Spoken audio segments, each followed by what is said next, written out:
የፋኖ ኃይሎች ተጨማሪ ከተማ ተቆጣጥረዋል። በአንድ አውደ ውጊያ ብቻ ከ300 በላይ ጥቁር ክላሽ መማረካቸውንም አረጋግጠዋል። ባህር ዳር ከተማን ቀለበት ውስጥ ለማስገባት ስትራቴጂካዊ ውጊያ ላይ መሆናቸውንም ገልጸዋል። የአገዛዙ ሰራዊት ደግሞ ከፍተኛ ኪሳራ እያስተናገደ መሆኑ ተጠቁመዋል።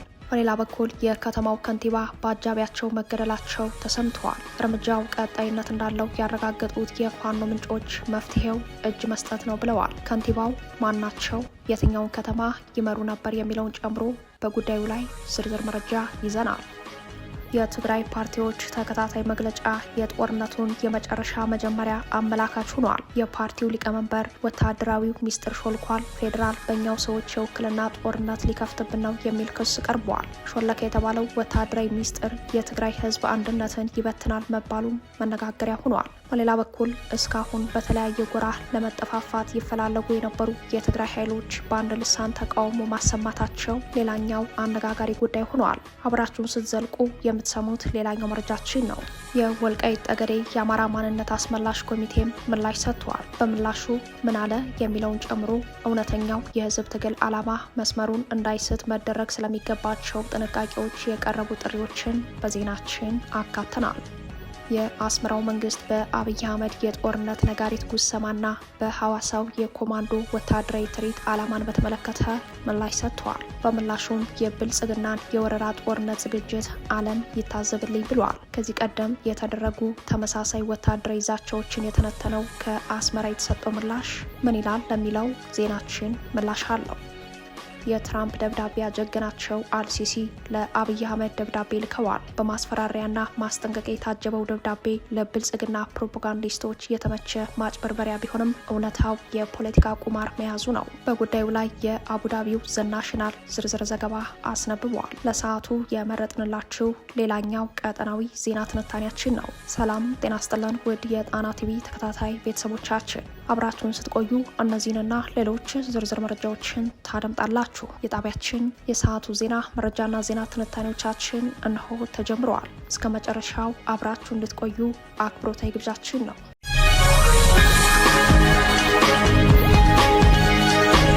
የፋኖ ኃይሎች ተጨማሪ ከተማ ተቆጣጥረዋል። በአንድ አውደ ውጊያ ብቻ ከ300 በላይ ጥቁር ክላሽ መማረካቸውን አረጋግጠዋል። ባህር ዳር ከተማን ቀለበት ውስጥ ለማስገባት ስትራቴጂካዊ ውጊያ ላይ መሆናቸውንም ገልጸዋል። በሌላ በኩል የከተማው ከንቲባ በአጃቢያቸው መገደላቸው ተሰምተዋል። የአገዛዙ ሰራዊት ደግሞ ከፍተኛ ኪሳራ እያስተናገደ መሆኑ ተጠቁመዋል። የፋኖ ኃይሎች ስትራቴጂክ ቦታዎችንና በወታደራዊ ጠቀሜታቸው ከፍተኛ የሆኑ ከተሞችን በመቆጣጠር ላይ ናቸው። ከሻውራ ከተማ በመቀጠል ሌላ ተጨማሪ ከተማ በፋኖ ተይዛለች። በአፋብን ጎንደር ጠቅላይ ግዛት እዝ ስር የዞበልጃኖ ክፍለ ጦር ፋኖ በትናንትናው ዕለት ባደረገው ከፍተኛ ተጋድሎ በርካታ የአገዛዙ ወታደሮችን በመደምሰስ በጭልጋ ወረዳ ጫንድባ ከተማን ሙሉ ለሙሉ ተቆጣጥሯል። በተጋድሎ በተለይ ጫንድባ፣ ኪቢናና ኳክ ግንባሮች ላይ በተደረገ ትንቅንቅ የአገዛዙ ሰራዊት ከፍተኛ የሆነ የሰብአዊና ቁሳዊ እንዲሁም ሞራላዊ ኪሳራ አስተናግዷል ሲል አፋብን ጎንደር ጠቅላይ ግዛት እዝ አስታውቋል። በተለይም በዚሁ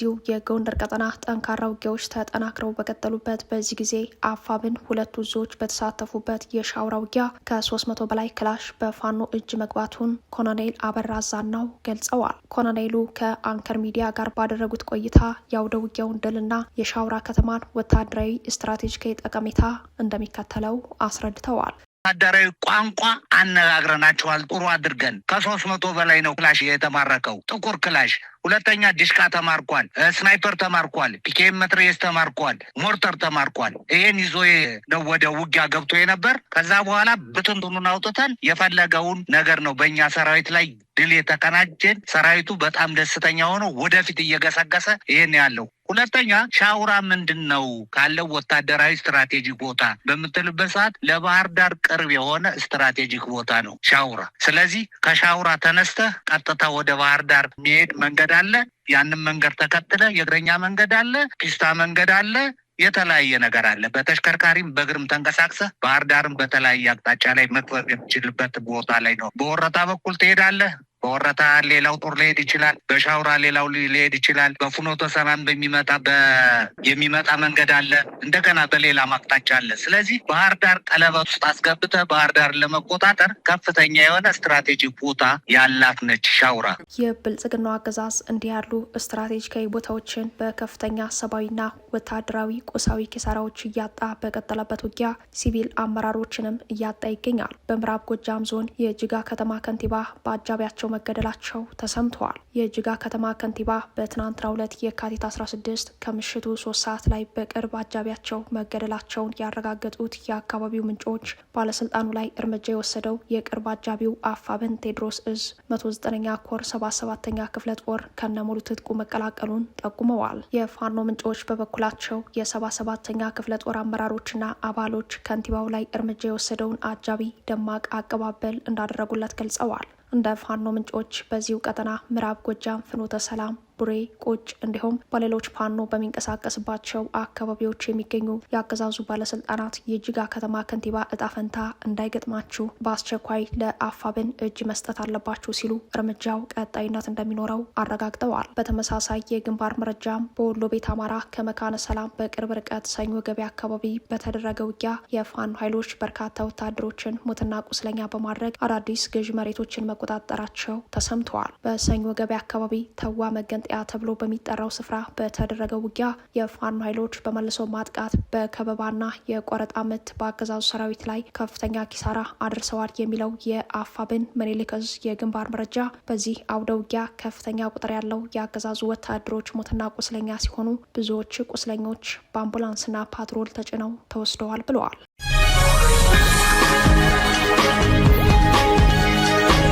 የትግራይ ፓርቲዎች ተከታታይ መግለጫ የጦርነቱን የመጨረሻ መጀመሪያ አመላካች ሆነዋል። የፓርቲው ሊቀመንበር ወታደራዊው ሚስጥር ሾልኳል። ፌዴራል በእኛው ሰዎች የውክልና ጦርነት ሊከፍትብን ነው ሲሉ የከሰሷቸው የትግራይ ኃይሎችን በቀዳሚነት ከብልጽግና ጋር አያይዘው ከሰዋል። በሌላ በኩል እስካሁን በተለያየ ጎራ ይካሰሱ የነበሩ የትግራይ ኃይሎች በአንድ ልሳን ተቃውሞ ማሰማታቸው አነጋጋሪ ሆኗል። የወልቃይት ጠገዴ የአማራ ማንነት አስመላሽ ኮሚቴም ምላሽ ሰጥተዋል። የባይቶና ፓርቲ ሊቀመንበር አቶ ኪዳኔ አመነ በድምፀ ወያኔ በተሰራጨው መግለጫቸው ላይ ጦሩን በቅርበት በሚያውቁ አመራሮች ከትግራይ ወታደራዊ ሚስጥር ሾልኳል ሲሉ ከሰዋል። አቶ ኪዳነ በዚሁ መግለጫቸው ላይ ብልጽግና ፓርቲ በአሁኑ ጊዜ ወታደራዊ፣ ኢኮኖሚያዊና ዲፕሎማሲያዊ ውድቀት ያጋጠመው ቢሆንም ስልጣኑን ለማራዘም በእኛው ሰዎች የውክልና ጦርነት ሊከፍትብን ነው ሲሉ ከሰዋል። ከብልጽግና የበለጠ ለትግራይ ሕዝብ አደገኛ የሆኑት በአምስተኛ ረድፍ የተሰለፉ ያሏቸው አካላት መሆናቸውን በመጥቀስ ክሳቸውን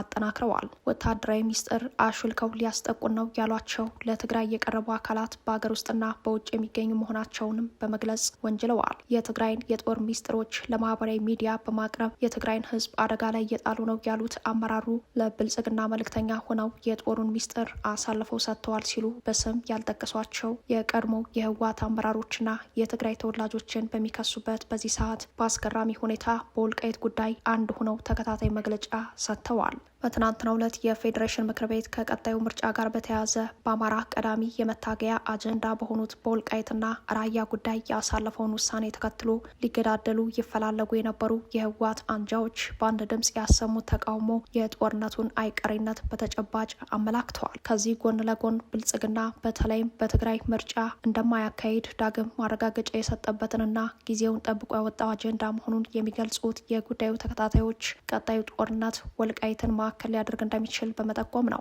ከዚህ አንጻር ጉዳዩ በአማራ ኃይሎች በኩል በጥንቃቄ እንዲታይ ተመክሯል። ከዚህ ጋር ተያይዞ የወልቃይት ጠገዴ አማራ የማንነትና ወሰን አስመላሽ ኮሚቴ የፌዴሬሽን ምክር ቤት ውሳኔን በተመለከተ በወጣው መግለጫ ላይ ጅምር ሲል የገለጸውን ውሳኔ በበጎ እንደሚመለከተው ገልጾ ነገር ግን ተረፈ ህወሓት የሆነው ዲሞክራሲያዊ ስምረት ትግራይ የተሰኘው ፓርቲ ዛሬም እንደ ትናንቱ በህገ መንግስት ስም እየማሉና እየተገዘቱ ያደጉበትን ልማድ ለማስቀጠል እውነተኛውንና ፍትሐዊውን የወልቃይት ጠገዴ አማራ ህዝብ ጥያቄ ለመደፍጠጥና ለማፈን የሚያደርገውን ህገወጥ ድርጊት አምርረን እንቃወማለን ሲል ነው በመግለጫው ላይ ያስታወቀው። የወልቃይት ጠገዴ አማራ የማንነትና ወሰን አስመላሽ ኮሚቴ በመራቸውና ባስተባበራቸው መድረኮች፣ ሰልፎችና በአዳራሽ ስብሰባዎች የወልቃይት ጠገዴ ህዝብ እንደገለጸው ታሪካችን፣ ስሪታችን፣ ማንነታችንና ስነልቦናችን ጎንደሬ አማራ ነው። ስለሆነም ማንም ኃይል ጣልቃ ገብቶ በማንነታችሁ እኔ ልወስን እንዲለን አንፈቅድም። አማራነታችን ወንጀል የሚሆንበት ዘመን ላይመለስ ተሸኝቷል በሚል ጽኑ አቋማቸውን ማስታወቃቸው ይታወሳል። ይህ አቋም በማንኛውም ሁኔታ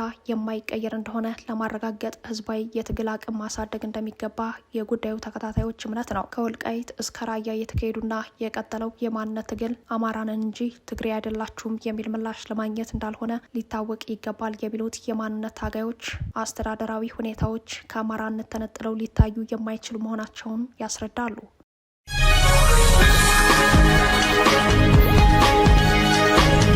የአስመራው መንግስት በአብይ አህመድ የጦርነት ነጋሪት ጉሰማና በሐዋሳው የኮማንዶ ወታደራዊ ትርኢት ዓላማን በተመለከተ ምላሽ ሰጥቷል። በምላሹም የብልጽግናን የወረራ ጦርነት ዝግጅት ዓለም ይታዘብልኝ ብሏል። ከዚህ ቀደም የተደረጉ ተመሳሳይ ወታደራዊ ዛቻዎችን የተነተነው ከአስመራ የተሰጠው ምላሽ ተከታዩ ነው። የአስመራ መንግስት በሐዋሳ የቀረበውን የአብይ አህመድና የሰራዊቱን የኮማንዶ ወታደራዊ ትርኢት በይፋዊ ምላሽ ተቃውመዋል። በመድረኩ ላይ አብይ አህመድ ጦራቸው ከሶማሌ እስከ ምጽዋ ተዘጋጅቷል ሲሉ ያሰሙት ንግግር ተጨማሪ የጦርነት ነጋሪት ጉሰማ መሆኑ በመልእክቱ አመላክተዋል። የአስመራው መንግስት በዚህኛው መልእክቱ ላይ ከዚህ ቀደም የቀረቡ ወታደራዊ ዛቻዎችንና በመከላከያ ሰራዊት ከፍተኛ ወታደራዊ አዛዦች በኩል አሰብን ያካተተ ካርታን የያዘ ምስል ይዘው የወረራ ጦርነት ዝግጅታቸውን በጉልህ ያሳዩበትን በማስታወስ ዓለም ይታዘብልን ልንወረር ነው ሲል ነው መልእክቱን ያሰራጨው። የማስታወቂያ ሚኒስተሩ የማነ ገብረ መስቀል በይፋይ የኤክስ ገጻቸው ባስተላለፉት መልእክታቸው የብልጽግና ገዢዎች ኤርትራን ለመውረር ያላቸውን ዝግጅት ዛሬም አላቆሙም፣ ትንኮሳቸው አልበረደም፣ ተጠናክሮ ቀጥሏል በማለት የሰሞኑና ከዚያ በፊት የተላለፉ ዛቻዎችን በምስል አስደግፈው አቅርበዋል። ቀጠል አድርገውም አገዛዙ በሐዋሳ ኮማንዶ ምረቃ ላይ ያስተላለፈው መልእክት ከዚህ ቀደም በተመሳሳይ መልኩ የተላለፈ ወታደራዊ ዛቻዎችና የወረራ ጦርነት ዝግጅቶችን በግልጽ ያረጋገጠ ነው ብለዋል። ብልጽግና እንዲህ ባሉ ዝግጅቶች የጎረቤቶች ሉዓላዊነትና ግዛታዊ አንድነት ላይ ያነጣጠሩ መልእክቶች ማስተላለፉን አመል አድርጎታል ያሉት የማነ ዓለም አቀፍ ሕጎችና ቀጠናዊ ሰላምና መረጋጋት መመዘኛዎችን በመጣስ ትንኮሳ ዘል መልእክቶችን ማሰራጨቱንና ማስፋፋቱን ቀጥሏል ሲሉ ከሰዋል። የማነ ይህንን ሲያስረዱም ከ2 ዓመት በፊት ሽመልስ አብዲሳ ኢሬቻን ቀይ ባህር ላይ እናከብራለን ብሏል ሲሉ ነው ክሳቸውን ያጠናከሩት። የአስመራው አፍ ተጨማሪ ክስ ሲያቀርቡ ከወራት በፊት በተካሄደው ወታደራዊ የምረቃ ስነስርዓት ላይ አሰብን ያካተተ ካርታ የያዙ ወታደራዊ አዛዦች ምስል ይፋ ሆኗል በማለት የኦህዴድ ገዢዎችን የጦርነት ዝግጅት ከኤርትራ ሉዓላዊነት አንጻር ተንትነዋል። ገዢዎች በዚህ ሳይገደቡ ሐዋሳ ላይ በተካሄደው ወታደራዊ ስነስርዓት ላይ የብልጽግና ፓርቲ ፕሬዚዳንቱ ከሶማሌ እስከ ምጽዋ የሚደርስ ኃይል ገንብተናል ሲሉ በአደባባይ ትንኮሳ ፈጽመውብናል ብለዋል። አብይ ሽብርን በመከላከል ስም ያደረጉት ንግግር በአስመራ ገዢዎች በኩል ግልጽ ትንኮሳ የሚል የፖለቲካ ትርጉም የተሰጠው ከመሆኑም በላይ ጉዳዩን የጦርነት አዋጅ እንደሆነ ከየማነ ምላሽ ላይ ተመላክተዋል።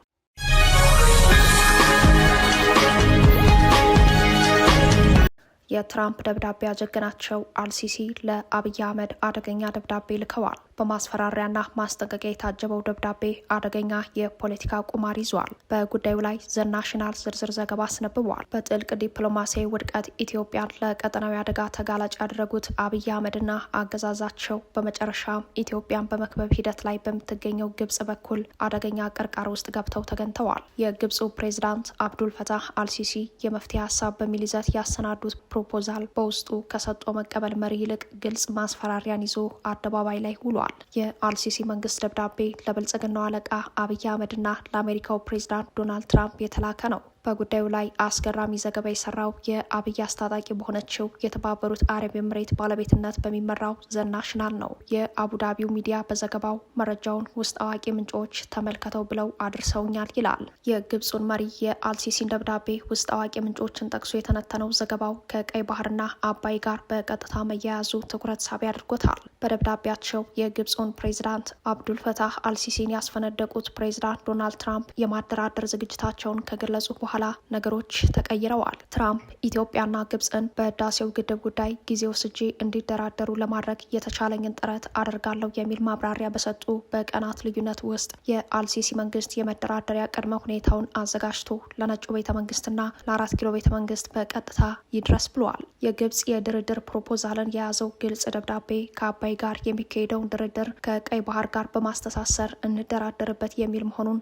ዘናሽናል ዘግቧል። በአባይ ጉዳይ የህዳሴው ግድብ መሰረት ድንጋይ ከተጣለበት ዕለት ጀምሮ ኢትዮጵያ፣ ግብጽና ሱዳን ከ10 ዓመታት በላይ ተደራድረዋል። በድርድሩ መስማማት ላይ መድረስ ስላልተቻለ አሊያም ግብጽ ስለተሸነፈች የውሃ የህልውና መብቴን የተባበሩት መንግስታት ቻርተር በሚፈቅደው ራስን የመከላከል ህግ መሰረት አስከብራለሁ በሚል ጥላ ብትወጣም ኢትዮጵያ ግድቡን ጨርሳ ማስመረቋ ይታወቃል። ይህንን ተከትሎ የግብጾች አዲስ ዘመቻ ተጠናክሯል። ዘመቻው በአብይ አህመድ አገዛዝ ዘመን ላይ መጠናከሩ ለግብጾች መፋለሚያ ሜዳን ያመቻቸው ሆኗል። የአልሲሲ መንግስት ከትራምፕ ደብዳቤ በኋላ መፍትሄ አላገኝበትም ያለውን ድርድር ዳግም ለመጀመር ዝግጅቱን አሳይተዋል። አልሲሲ ትራምፕን በስዊዘርላንድ ዳቮስ ፊት ለፊት በማግኘት ከህዳሴው ግድብ ጋር በተያያዘ ሀገራቸው ገጥሟታል ያሉትን ስጋት ካስረዱ በኋላ ጫናው ገፍቶ መጥተዋል። ትራምፕ ከ3 ቀናት በፊት በአንድ ቀጥታ የቴሌቪዥን የስርጭት ፕሮግራም ላይ ጉዳዩን በጥብቅ እንደያዙት በገለጹ ማግስት ዘናሽናል በወጣው ዘገባ የአልሲሲ መንግስት በትራምፕ ደብዳቤ ተነቃቅቶ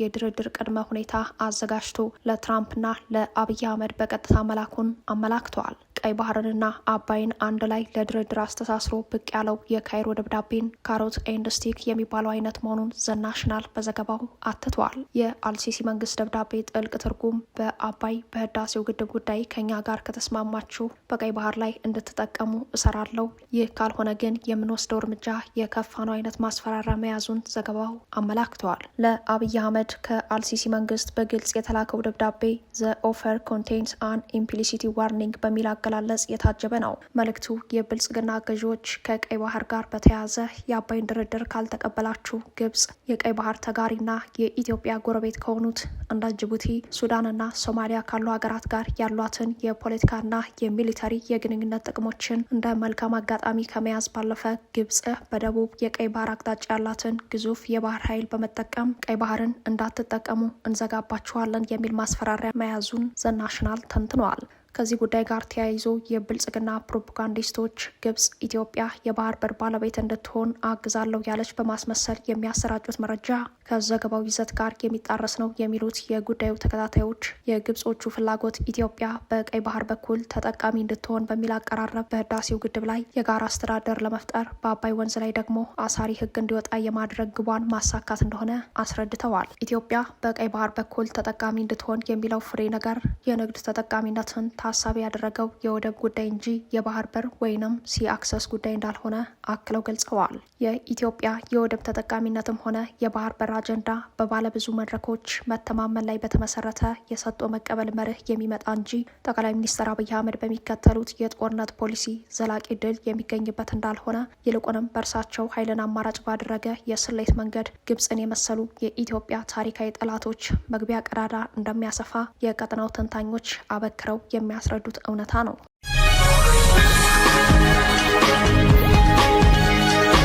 ክቡራትና ክቡራን ቤተሰቦቻችን ለሰዓቱ የተሰናዱት መረጃዎቻችን የተከታተሏቸዋቸውን ይመስሉ ነበር። አብራችሁን ስለቆያችሁ ልባዊ ምስጋናችን ድረሳችሁ እያለን የጣና ቲቪ ወቅታዊ ዜናዎች፣ ትንታኔዎችና ልዩ ልዩ ፕሮግራሞች እንዲደርሷችሁ ቻናላችን ሰብስክራይብ በማድረግ ቤተሰብ ሆኑ። በተሳትፎ የትግል ሚዲያውን እንዲያጠናክሩ ጥሪያችን እናቀርባለን። ጣና ቲቪ ከሀቅ ጋር